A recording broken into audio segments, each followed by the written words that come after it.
கர்த்தருடைய நாமம் மகிம்படுவதாக. உங்கள் யாவருக்கும் ஆண்டவராக இயேசு கிறிஸ்துவின் நாமத்தினாலே என் அன்பின் வாழ்த்துக்களை சொல்லிக்கொள்ள ஆசைப்படுகிறேன். எனக்கு அருமையானவர்களே, இந்த நாளில் கூட சேசுவதமாக நல்லது ஒரு பாடத்தை கற்றுக்கொள்ள பிதாவாகி தேவன் நமக்கு உதவி செய்வராக. நல்ல அருமையான ஒரு பாடம். இந்த நாளில் கூட மனிதர்களை அழிவுக்குள்ள நடத்துகிறது என்ன? நல்ல அருமையான ஒரு பாடம். மனிதர்களை அழிவுக்குள்ள நடத்துகிறது என்ன? மனிதர்களை அழிவுக்குள்ளாக நடத்துகிறது. நீங்க சொன்ன உடனே நீங்க பலதை சொல்ல ஆரம்பித்து விட்டீர்கள். உங்களுக்கு ஞாபகம் வந்திருக்கும். இன்றைக்கு உலகம் அழிவை நோக்கி கொண்டு ஓடிக்கொண்டு இருக்கிறது. உலகம் மிக வேகமாக ஓடுகிறது அழிவை நோக்கி. மனிதர்களை அழிவுக்குள்ள நடத்துகிறது என்ன? ரொம்ப அற்புதமான ஒரு பாடம்.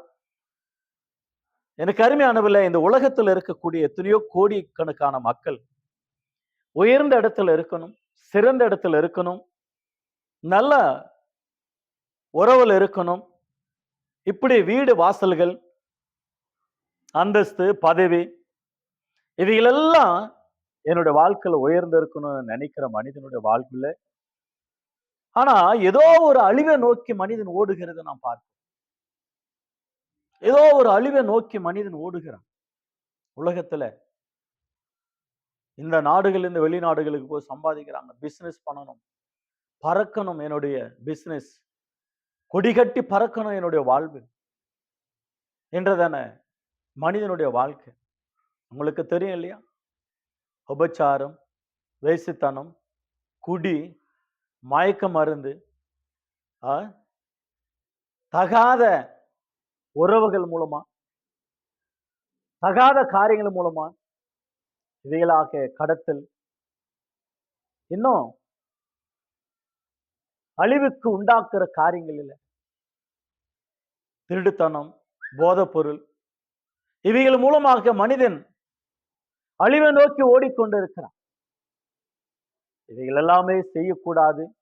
செய்கிறவர்களையும் எச்சரித்து ஒரு அவேர்னஸ் கொடுத்து, விழிப்புணர்வு கொடுத்து, நீ செய்கிறது தவறு என்று சொல்லி உணர்த்த வேண்டும். உலகம் அழிவை நோக்கி ஓடிக்கொண்டு இருக்கிறது. அந்த உலகத்துக்கு ஒரு அவேர்னஸ் கொடுத்து, நாம் எச்சரித்து அவர்களை நல்வழிப்படுத்தி சமுதாயத்தில் நல்லவர்களாக நாம் விழிப்புணர்வு கொடுத்து நடத்த வேண்டியது நம்முடைய கடமையா இருக்கிறது, மிக அவசியமா இருக்கிறது. மனிதர்களை அழிவுக்குள்ளாக நடத்துகிறது என்ன? நீதிமொழிகள் புஸ்தகம் 16 அதிகாரம் 18 வசனத்தை நாம் வாசிக்க கேட்போம். The book of Proverbs chapter 16 verse 18. நீதிமொழிகள் புஸ்தகம் 16 அதிகாரம் வசனம் 18 வசனம். அழிவுக்கு முன்னானது அகந்தை, விழுதலுக்கு முன்னானது மனமேட்டிமை. இன்னைக்கு மனிதனாண்டு அதிகமாக கிரியை செய்கிறது அகந்தை. அகந்தை வந்தா அழிவு வரும். விழுவதற்கு நேரம் வந்தா அவனுக்கு மனமேட்டுமை வரும். நான் தான் என்ற ஒரு அகந்தை, நான் என்ற ஒரு கர்வம், நான் என்ற ஒரு ஆங்காரம், பணம் என்ற ஒரு ஆங்காரம், அகந்தை, பணம். சில பேருக்கு பணம் வந்ததுன்னா கண்ணே தெரியாது. அவனுக்கு கண்ணு தெரியாதுன்னா மெய்யாலும் கண்ணு தெரியாதல்ல. உறவுகள் யாரு தெரியாது, நண்பர்கள் யாரு தெரியாது, பழகினவர்கள் யாரு தெரியாது. அந்த பணம் வருவதற்கு வேண்டிய வழியை வகுத்து வேலை கொடுத்தவங்க கூட தெரியாது அவனுக்கு. கண்ணு கொழுப்பு வந்து மறைச்சிரும் பாருங்க அவனை.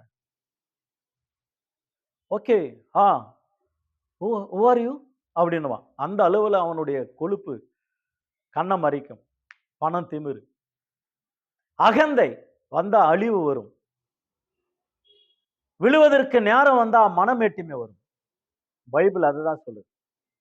அகந்த உள்ளவன், மனமேட்டிமை உள்ளவன், திமிர்வாதம் உள்ளவன், மற்றவங்களை மதிக்காதவன். மனிதன் தான் மனிதனை மதிக்க வேண்டும். மனிதனே மதிக்காதவன் வேற எவனை மதிக்க போறான்? அகந்த உள்ளவனா? இன்னைக்கு நிறைய பேர் அப்படிதான் இருக்கிறான். கொஞ்சம் அழகு இருந்தா போதும், கொஞ்சம் படிப்பு இருந்தா போதும், கொஞ்சம் பணம் இருந்தா போதும், கொஞ்சம் ஆஸ்தி இருந்தா போதும், சமுதாயத்துல ஒரு பெரிய அந்தஸ்துல இருந்தா போதும். அகந்தை என்ன, கர்வம் என்ன, பேச்சு என்ன, கொஞ்சமான பேச்சாடா பேசுன? ஆ? கொஞ்சமான பேச்சா? கொஞ்சமான நடக்கையா? அழிவு வரும், விழுந்து போவாய். நிற்கிறேன் என்று சொல்லுகிறவன் விழாதபடிக்கு எச்சரிக்கை இருக்க கடவான் என்று வேதம் நம்மை பார்த்து எச்சரிக்கிறதை பார்க்கிறோம். ஆகவே எனக்கு அருமையான கத்தொடுப்பில் நம்முடைய வாழ்க்கையில அழிவுக்கு முன்னானது அகந்த வரும், விழுதலுக்கு முன்னானது மனம் மேட்டுமே வரும். நீதிமொழிகள் புஸ்தகம் 17ஆம் அதிகாரம், நீதிமொழிகள் 17ஆம் அதிகாரம் 19ஆம் வசனத்தை கவனிங்க. வாது பிரியன் பாதக பிரியன் தான் வாசலை உயர்த்தி கட்டுகிறவன் அழிவை நாடுகிறான். இன்னும் நிறைய வார்த்தைகள். நீதிமொழிகள் 18ஆம் அதிகாரம் 12ஆம் வசனத்தை கூட கவனிங்க. நீதிமொழிகள் 18-12 வாக்கியங்கள். அழிவு வரும் முன் மனசனுடைய இருதயம் இருமாப்பா இருக்கும், மேன்மைக்கு முன்னானது தாழ்மை. அழிவு வரும், அதுக்கு முன்னதாக அவனுடைய இருதயம் இருமாப்பா இருக்குமா. இருமாப்புள்ளவர்களாய் அப்படியே ஒரு மாதிரியா அவனோட பார்வை, அவங்க நடக்கை, அவங்க எண்ணங்கள், அவங்க சிந்தனைகள் ரொம்ப பயங்கரமா இருக்கும் பாருங்க. அழிவுக்கு முன்னானது மனிதர்களை அழிவுக்குள்ள நடத்துகிறது என்னவா இருக்கிறது? நீதிமொழிகள் புஸ்தகம் 29ஆம் அதிகாரம் 23ஆம் வசனம், 29, 23 கவனிங்க. பிளீஸ் என்னோடு கூட தயவு செய்து பைபிளை திருப்பிக் கொள்ளுங்கள். மனசனுடைய அகந்தை அவனை தாழ்த்தும், மனத்தாழ்மை உள்ளவனோ கனமடைவான். மனசனுடைய அகந்தை அவனை தாழ்த்தும், மனசனுடைய அகந்தை அவனை அழிச்சிடும், மனசனுடைய அகந்தை அவன் இல்லாம போயிடுவான். அகந்தை உள்ளவர்களாய், மேட்டிமை உள்ளவர்களாய், பெருமை உள்ளவர்களாய், இருமாய்ப்பு உள்ளவர்களா மனிதர்கள் இருக்கக்கூடாது. ஒரு அன்பு, ஒரு தாழ்மை, ஒரு விசாரிப்பு, ஒரு பொறுமை, ஒரு இரக்கம், ஒரு தயவு, இந்த நற்குணங்கள் மனிதனுக்கு ரொம்ப நல்லது. இவைகளெல்லாம் உடுத்திக் கொள்ள வேண்டும், நாம் கற்றுக்கொள்ள வேண்டும், கை கொள்ள வேண்டும். பட் இன்றைக்கு அழிவுக்குள்ளாக நடத்துகிறது எதென்றால் இவைகளை தான் இருக்கிறது பார்க்கிறோம். அழிவுக்கு முன்னானது அகந்தை.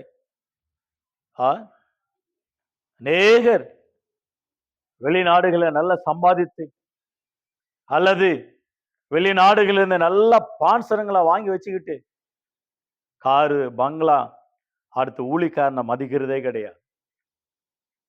ஒரு சின்ன பார்வை பார்க்கிறது, அந்த அளவுல ஏழை ஊழிக்காரனா பார்க்கிறது. நீ எந்த நிலைமையிலிருந்து வந்தா என்பது குறித்து நீங்க சிந்திக்கிறது இல்லை.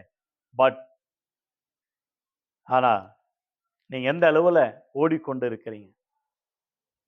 எனக்கு அருமையான குறையாக அல்ல, அவங்க தியாகமா செய்யறாங்க, உங்களுக்குள்ள அந்த தியாகம் எங்க? அகந்தை, மேட்டுமை, இருமாப்பு. It is wrong, wrong way, wrong life. Change your life. It is good, change your life. ரொம்ப அற்புதமான ஆண்டவர் நமக்கு ஆசீர்வதிக்கும்படியா தாழ்மையா கூட வார்த்தையில வச்சிருக்கிறார். நம்மை திருத்துவதற்கு வேண்டிய தண்டிக்கக்கூடிய அளவுல ஆசீர்வாதமான வார்த்தைகளை வைத்திருக்கிறார். கடிந்து கொள்ளுதல் மிக அவசியம். அடிக்கிற கைதான் அணைக்கும்.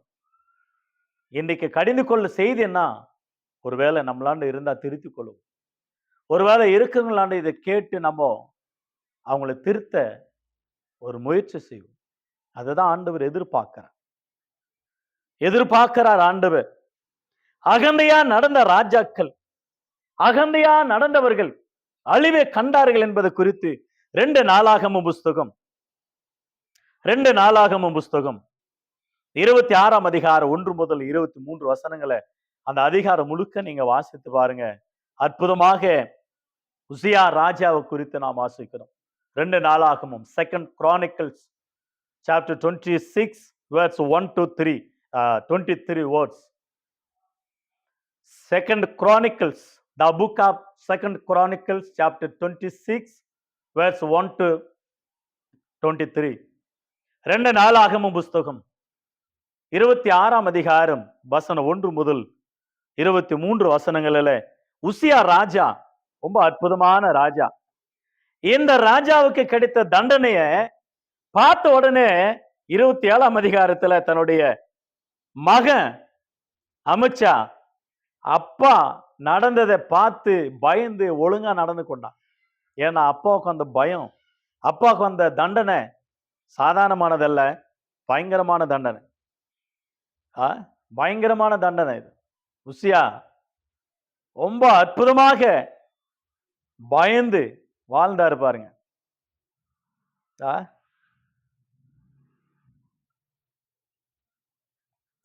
இந்த உசியா ராஜா அவனுடைய அப்பா பாருங்களா, வசனம் சொல்லப்படுகிறது 3ஆம் வசனத்துல 4ஆம் வசனத்திலையும் வாசிக்கிறோம். அவனுடைய தகப்பன் அமித்ஷா, அவனுடைய தாயின் பேரு எக்கோலியால். எக்கோலியால் அமித்ஷா. நீங்க அமித்ஷியா, நீங்க அமித்ஷான்னு போயிட்டு பாருங்க. இந்த உசியா ராஜாவுடைய சரித்திரம் அற்புதமா இருக்கு. 52 வருஷம் அரசாள்றாரு பாருங்க. 52 வருஷம் அரசாள்றாரு. ஆனா அவருடைய வாழ்க்கையில நடந்த சம்பவம் பாருங்களேன். அவருடைய தாழ்மை என்ன, ஆண்டவருக்கு பிரியமான காரியம் என்ன, தேவனுக்கு மேன்மையாக செஞ்ச காரியம் என்ன, அவருடைய வாழ்க்கையில நடந்தது. நல்ல அற்புதமான ஒரு சாட்சி அவர் குறித்து. நல்ல ஒரு ராஜா. ஆனா அந்த ராஜாவனுடைய வாழ்க்கையில் நடந்த ஒரு சம்பவம் பாருங்களேன். அப்பா அமித்ஷியா, அம்மா அகோலியால், எக்குலோலியால் அவனுக்கு அனுகூலமா இருந்ததான். கீர்த்தி பெற்றான், பலப்பட்டான்.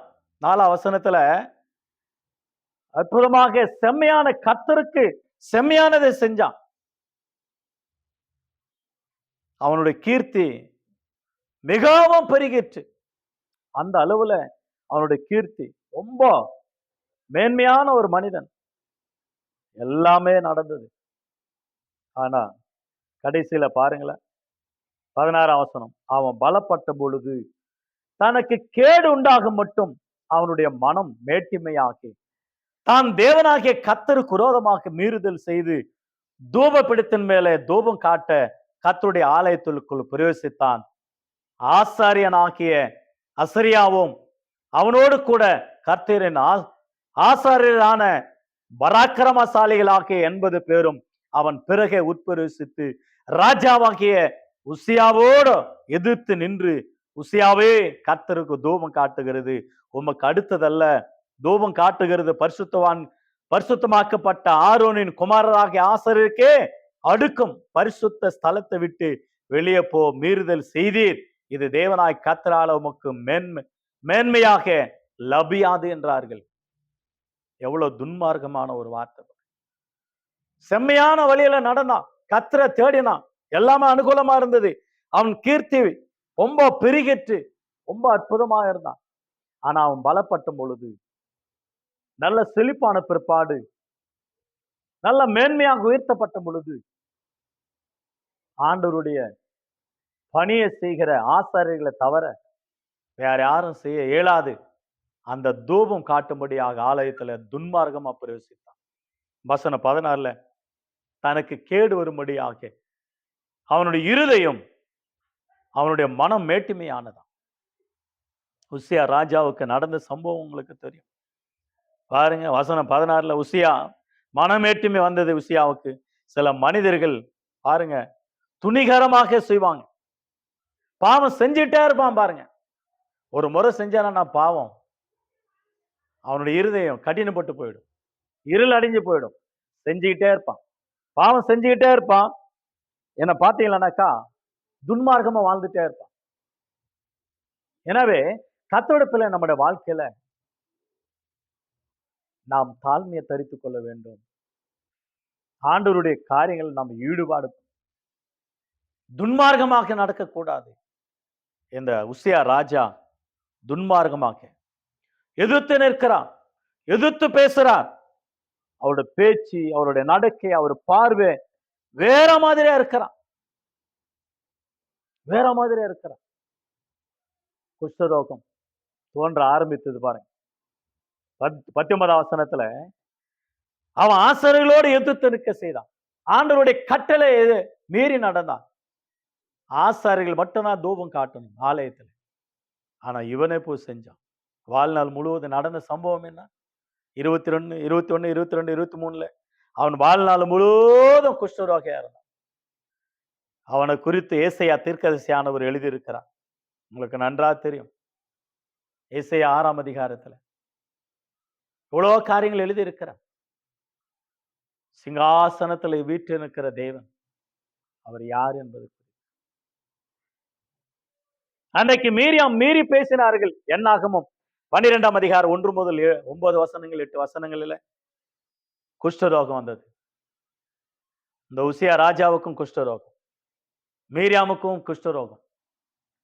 கீழ்ப்படியாமை, மனமேட்டிமை, அகந்தை, அகம்பாவம், இருமாப்பு, இவைகளெல்லாம் மனிதனை அழிவுக்குள்ள நடத்து என்பது குறித்து பைபிள் நம்ம எச்சரிக்கிறத பார்க்கிறோம்.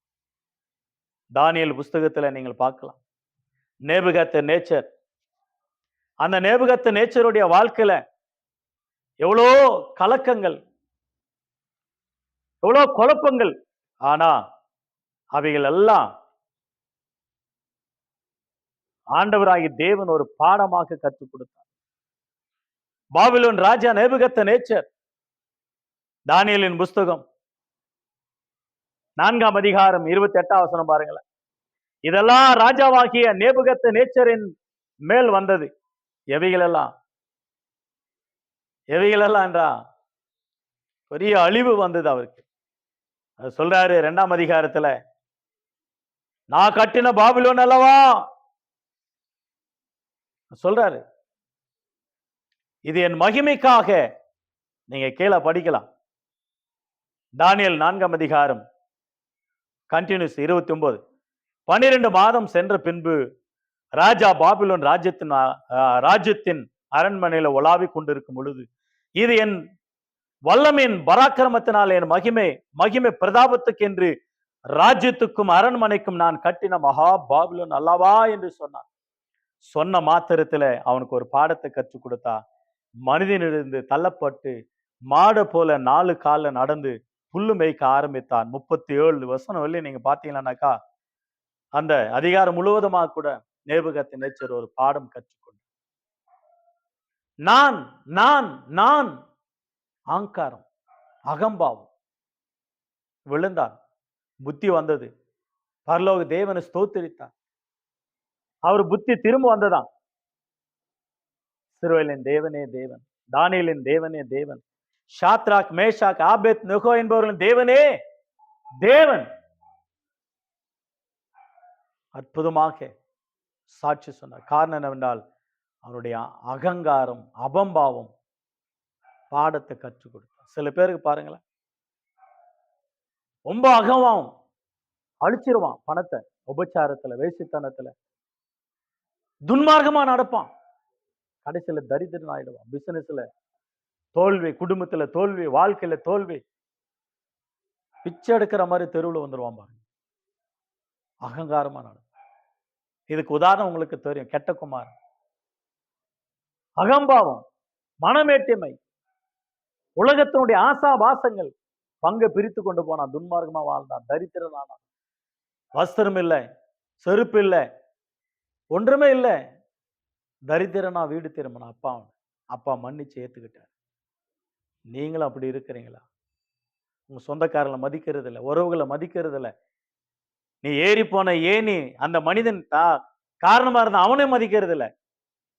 விழுந்துருவாய்.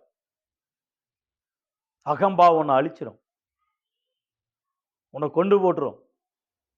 மனமேட்டுமை வேண்டாம்.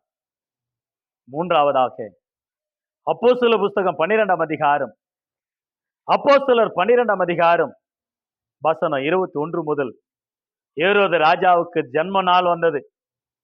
அந்த ஜன்ம நாள்ல அவர் பர்த்டே கொண்டாடுறாரு. அப்போஸ்தலர் 12ஆம் அதிகாரம் வசனம் 21 முதல் சில வாக்கியங்களை பாருங்களேன். ஒரு 3 வாக்கியங்கள்.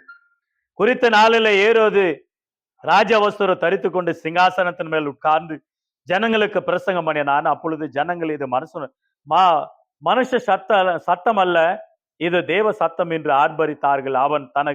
அவன் தேவனுக்கு மகிமை செலுத்தாதபடினால் உடனே கர்த்தருடைய தூதன் அவன் அடித்ததினால் அவன் புழுத்து இறந்தான், செத்தான்.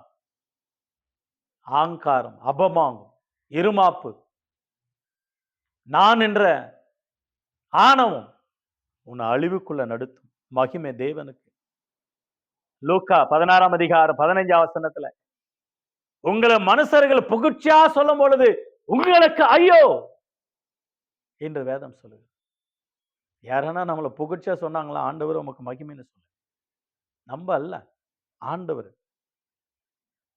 கடைசியாக ஒரு வார்த்தை கூட வாசிக்கலாம். அற்புதமான பாடம் இது, பெரிய பாடம் இது. சுருக்கமா படித்துக் கொள்வோம். வருகிற நாட்கள் கர்த்தர் சித்தமானார் இன்னொரு 2வது பாகத்துல கூட வித்தியாசமாக சந்திக்க கர்த்தர் உதவி செய்வார். 2 நாளாகமம் புஸ்தகம் 32ஆம் அதிகாரம். 2 நாளாகமம் புஸ்தகம் 32ஆம் அதிகாரம். எசேக்கியா ராஜா, ரொம்ப அற்புதமான ராஜா பாருங்க இவர். நீங்க 2 ராஜாக்கள் 20ஆம் அதிகாரத்தில் கூட வாசிக்கலாம். அற்புதமான ராஜா அவர். வியாதி வந்தது, ஆண்டவர் நோக்கி ஜெபித்தான். அந்த வியாதியில கூட சுகம் தந்தான். சீரியா தேசத்தான் அசிரியா ராஜாவாகிய சனகிரிப் ராஜா மூலமாக வந்த துன்பங்கள், கஷ்டங்கள், வேதனைகள், நிந்தனைகள், பாடுகள் அவைகளிலிருந்து விடுதலை தந்தார். விண்ணப்பம் செய்தார், கெஞ்சினார், ஜெபித்தார், வேண்டுதல் செய்தார்.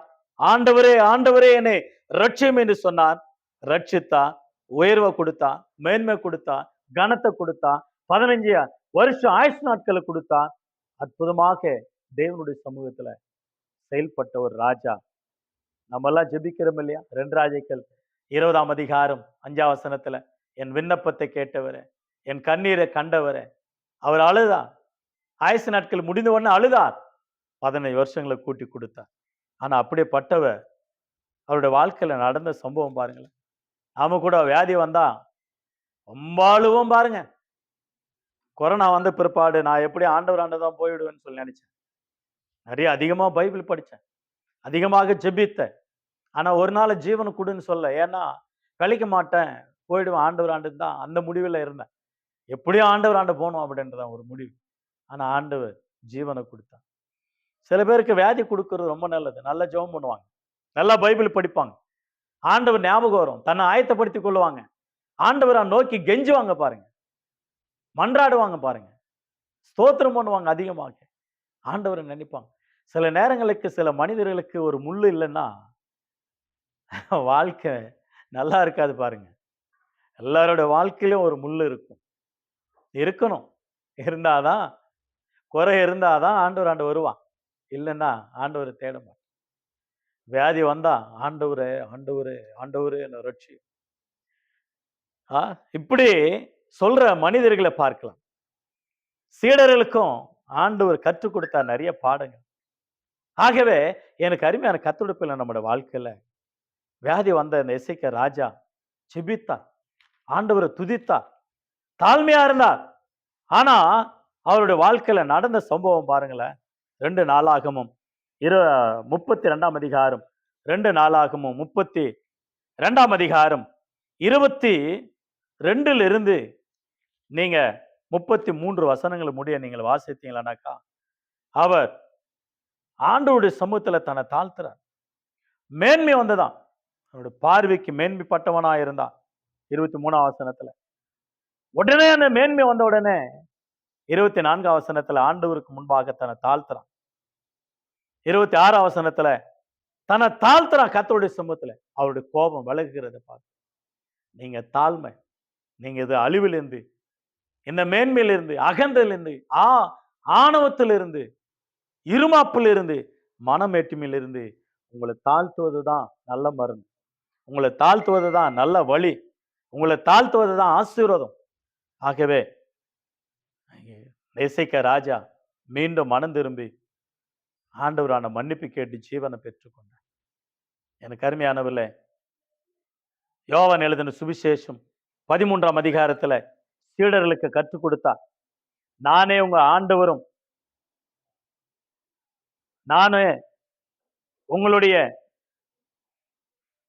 ஆண்டவரானால், ஆண்டவரும் போதகரமானால், நான் உங்களுக்கு கால்களை கழுவினது உண்டானால் நீங்களும் ஒருவருக்கொரு கால்களை கழுவி உங்க தாழ்மையை வெளிப்படுத்துங்க.